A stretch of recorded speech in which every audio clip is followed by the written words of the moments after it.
ये तस्वीरें आप देख रहे हैं करनाल के जिला सचिवालय से, जहां पर देख सकते हैं कि करनाल उपायुक्त, करनाल पुलिस अधीक्षक द्वारा उन लोगों को सम्मानित किया जा रहा है जिन्होंने पिछले 1 साल से लेकर अब तक अपनी ग्राम पंचायतों को टीबी से मुक्त रखा। तो वहीं देख सकते हैं कि ऐसी 22 ग्राम पंचायतें हैं जिन्हें यहां पर सम्मान पत्र देकर देख सकते हैं कि करनाल उपायुक्त सम्मानित इस वक्त करते हुए नजर आ रहे हैं। उनके साथ मोहित हांडा है, करनाल एसपी हैं। देख सकते हैं कि उसके साथ ही अगर हम बात करें तो लिंग अनुपात को कम करने में जिनका सहयोग रहा उन्हें भी यहाँ पर सम्मानित किया जा रहा है। साथ ही साथ करनाल उपायुक्त व करनाल एसपी का भी आग्रह है उन पंचायतों से है कि आप आगे भी इसी तरह से अपने ग्राम पंचायत को टीबी से मुक्त रखने में अपना सहयोग दे। तो वहीं देख सकते हैं कि सम्मान पत्र देकर आज उन्हें सम्मानित भी किया जा रहा है, जिस ग्राम पंचायत में पिछले 1 साल से लेकर जिन्होंने अब तक अपनी ग्राम पंचायत को टीबी से मुक्त रखा है। क्या आज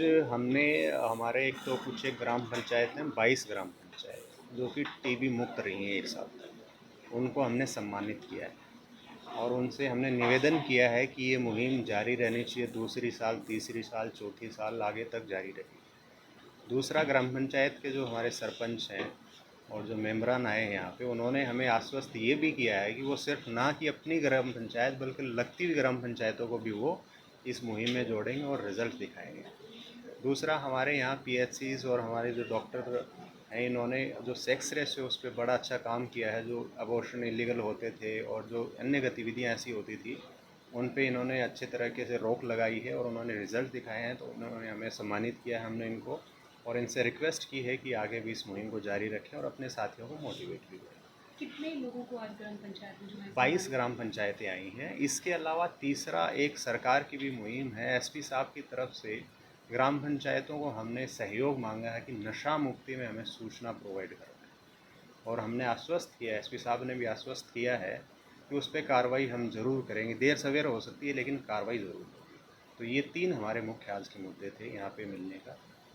तो उनके नाम भी गुप्त रखे जाएंगे तो जो इस तरह से बिल्कुल, हमने ग्राम पंचायतों को बताया है कि सीधा एसपी साहब के मेरे मोबाइल पे आप मैसेज डाल दें, तो हम इंश्योर करेंगे। किसी को ये डर लगता हो कि भाई हमें किसी से खतरा हो सकता है, ये हो सकता है, उस चीज़ के लिए हमने कहा कि पर्सनल नंबर पे हमारे पे डाल दो और ये हम बिल्कुल गुप्त रखेंगे, किसी को नहीं बताएंगे। तो आ रहे हैं लोग, आगे आ रहे हैं सर? बिल्कुल आ रहे हैं। अभी तो आपने देखा होगा कुछ ग्राम पंचायत वगैरह हम पहले से ही काम कर रहे हैं, तो उनको तो अप्रिशिएट करना चाहिए कि अब हमने उनसे कहा कि आप बताइए आपने कैसा काम किया, ताकि बाकी जगह भी हम उसको लागू करें।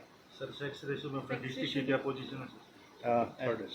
हमारा स्टेट लेवल पे जो है वो टोटल 3rd पोजीशन पे है। बट अगेन हमने ये कहा कि जो सेक्स रेशियो का हमारा फॉर्मूला डॉक्टर्स से हमने ये कहा जो नेचुरल है वो रहना चाहिए।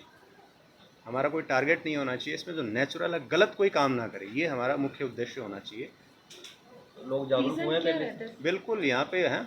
ऑलरेडी आपको बताया कि तीसरे स्थान पे हम पहुँच चुके हैं और पहले भी हमारी बहुत अच्छी परफॉर्मेंस रही है, लेकिन परफॉर्मेंस और एक्सीलेंस का कोई एक वो नहीं होता, बार नहीं होता कि उसको बियॉन्ड नहीं जा सकते। तो हम कोशिश कर रहे हैं उसको और आगे हम लेके जाएं। फिर भी बहुत सारे ऐसे डॉक्टर्स हैं जो ये काम करते हैं, रीज़न क्या रहता है सर? कहीं डर नहीं है उनके अंदर? नहीं, डर होगा बिल्कुल, और उस पर हमने आपको बताया इन पे बहुत सारी रेड्स भी होती हैं, इंटर स्टेट रेड भी करते हैं और उनके ऊपर कार्रवाई भी करते हैं। जो क्लिनिकल एस्टेब्लिशमेंट एक्ट या और जो कानून कायदे हैं वो सारे लगाते हैं, उन पर कोशिश पूरी रहती है। लेकिन मैं फिर से आप मीडिया की इस चैनल की तरह, आपके चैनल की तरह से ये मैं रिक्वेस्ट करना चाहूँगा कि एक बार इन्फॉर्मेशन हमें प्रोवाइड करवाएं। सारा सब कुछ हो सकता है 100% समाधान नहीं कर पाए, लेकिन जो पहले से उससे तो बेहतर होगा ही होगा। कुछ मैसेज देना चाहेंगे पब्लिक को जो बेटी बचाओ बेटी के लिए अभियान है? हाँ, इसमें मैसेज तो एक मेरी तरफ से तो ये रहेगा कि इस चीज़ में भेदभाव ना करें। आज का ज़माना बहुत बदल चुका है, बिल्कुल भी आपको भेदभाव नहीं करना चाहिए और इस चीज़ में ऐसी मानसिकता भी नहीं रखनी चाहिए। और बहुत सारे लोग हैं जिनकी नहीं मानसिकता है, लेकिन कुछ लोग होते हैं तो उनको हम कन्विंस भी करने की कोशिश करते हैं। और दूसरा, जो एक सपोर्ट सिस्टम, जो इलीगल सपोर्ट सिस्टम बना हुआ है, उसको हम ख़त्म करने की भी कोशिश करते हैं। मेरी तरफ से ये मैसेज रहेगा और पूरे करनाल के जितने भी सरपंचेज हैं उनसे मैं रिक्वेस्ट करूँगा कि जैसे आज हमने 22 ग्राम पंचायतों को यहाँ पे टीबी मुक्त का हमने यहाँ पे इनको सम्मानित किया है, तो सारी की सारी ग्राम पंचायतों को ये हमारा सौभाग्य होना चाहिए कि हम सबको सम्मानित करें। जैसे इन्होंने उपायुक्त महोदय ने बताया, जितनी ये बेस्ट परफॉर्मिंग पंचायत थी जिन्होंने टीबी मुक्ति में काम किया और सेक्स रेशो इम्प्रूव करने में काम किया, इनको और सभी ग्राम पंचायतों से यही अपील है कि जो drugs free Haryana, drugs free India की मुहिम है उसमें हमारा सहयोग करें। आज इनसे जो परिचय हुआ, जो वार्तालाप हुई, काफ़ी सरपंच जो हैं वो इसमें ऑलरेडी लीड ले रहे हैं और उनको यही आश्वस्त किया गया है कि इन्फॉर्मेशन दें, हमें नशा तस्करों के बारे में दें ताकि नशे की जो सप्लाई चेन है उसको ख़त्म किया जा सके और जो गांव के नौजवान हैं, युवक हैं, उनको भी ये प्रोत्साहित किया जाए कि वो नशे को छोड़ें।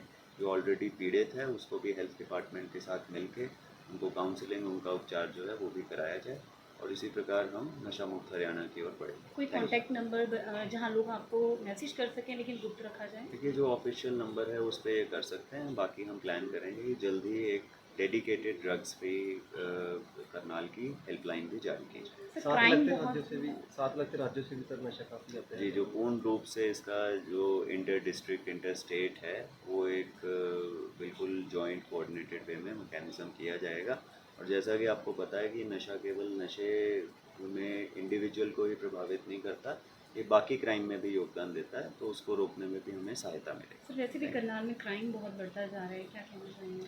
देखिए, ये तो एक स्टैटिस्टिकल फिगर है, इसको हम परसेप्शन भी इम्प्रूव करेंगे और स्टैटिस्टिक्स में भी इम्प्रूव करेंगे। Thank you. के अंतर्गत जो हमारे माननीय प्रधानमंत्री जी ने 24 मार्च 2023 को टीबी मुक्त पंचायत का आह्वान किया था, उसके अंतर्गत हमारे ज़िले में 45 ग्राम पंचायतें नॉमिनेट हुई थी। फिर उसके बाद हमारी जिला स्तर की और राज्य स्तर की टीमों ने अवलोकन करके 22 ग्राम पंचायतों को उसमें नामित किया है।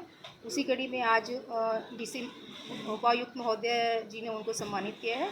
अगर ये इनका जो स्टेटस है 1 साल तक रहता है तो ब्रॉन्ज़ की प्रतिमा उनको अपने कार्यालय में लगानी होगी। अगर 2 साल तक रहता है तो सिल्वर की प्रतिमा नेक्स्ट ईयर दी जाएगी और 3 साल तक रहता है तो गोल्डन प्रतिमा दी जाएगी जो उनको अपने कार्यालय में लगानी होगी। सर्टिफिकेट भी दिया जाएगा। पिछले साल का हमारा लक्ष्य था 10% पंचायतों को टीबी मुक्त करना। अब इस साल का हमारा लक्ष्य 30% पंचायतों को टीबी मुक्त करना, जिसके कुछ 5-6 इंडिकेटर्स हैं। वो अगर क्वालिफाई करेंगे तो उनको फिर 2025 में उनको सम्मानित किया जाएगा। अगर रेशो की बात करें लास्ट ईयर के मुकाबले कितना मतलब फ़र्क पड़ा है इसके? जैसे जैसे हमारी टेस्टिंग बढ़ती जा रही है उसी हिसाब से लोगों में अवेयरनेस भी हो रही है और लोग आगे टीबी के केसेस आगे आ रहे हैं और जब हमारा तभी हम टीबी मुक्त हो पाएंगे जब हमारा ट्रांसमिशन रुकेगा। जैसे कि एक केस अगर अब उसको अनट्रीटेड रहता है तो 10 से 15 जो टीबी के मरीज़ों को वो 10 से 15 टीबी के मरीज़ खड़े कर देता है। तो हमारा लक्ष्य यही है कि जल्द से जल्द टीबी के मरीज़ों को ढूंढकर उनको ट्रीटमेंट पे डालें ताकि ट्रांसमिशन रुक सके और 2025 तक भारत को टीबी मुक्त किया जा सके। यानी कम से कम 30 सैंपल स्पुटम के हो और उसका जो क्योर रेट है वो 85% हो और उसके बाद डिटेक्शन रेट भी हमारा कम से कम मिनिमम 1 केस आए। तो इस तरह के लक्ष्य हमने निर्धारित किए। तो ये जो 22 ग्राम पंचायत है ये सभी मानक पूरा किया है। तो हमारा प्रयास ये रहेगा पूरे करनाल को टीबी मुक्त करें। दूसरा था बेटी बचाओ बेटी पढ़ाओ मुहिम। इसके तहत जो पोपड़ा गांव है इसकी सेक्स रेशो करनाल ज़िले में सबसे ज़्यादा है, 1450 है। तो इनके जो स्वास्थ्य कर्मी थे, मेडिकल अफसर, ANM, आशा वर्कर, इनको भी साथ से सम्मानित किया है। क्या नाम अपना? डॉक्टर कृष्ण कुमार।